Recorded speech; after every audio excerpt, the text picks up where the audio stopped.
Now, you may be thinking you have rules, you have processes, you have procedures, and you have to follow them. You don't have time or room for the map, match, and move process. I think you do. And we call it our blueprint. You put these steps together, and what it does is it introduces in a really clear, explicit way the importance of feelings, moods, and emotions in your decision making, your behavior as a leader, as a team member, as a team leader. Map, match, and move. So you can analyze any situation using this, we call it our emotional intelligence blueprint, putting all these steps together. You map how you feel and the other person. You match that other person's emotions to connect and match the feelings to the task.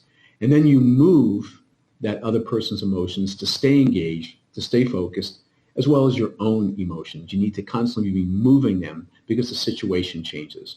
We have a list of questions for you to consider to help you analyze or do an emotional intelligence blueprint. And those are listed for you. It's very simple. It's very easy to ask the questions. Getting consistent and accurate answers is a slightly different story. I would suggest that you find a situation that occurred recently where it didn't go well, apply the blueprint.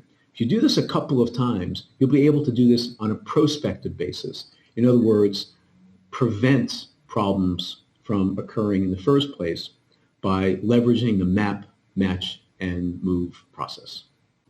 So the questions for this blueprint are really, really easy. Map, how did you feel during the interaction? What about the other person? How did you express your feelings? And what about the other person? So simple questions. Match, did it help you to feel this way? Why or why not? Were you able to feel what the other person was feeling? Did you make that connection? How did you do it? What prevented you from making that connection and kind of getting their perspective? Moving emotions. How did you move your own emotions? Was it effective? How did you move and manage the other person's emotions? And what would have been a better choice? What could you have done to have shifted this to in a more positive direction?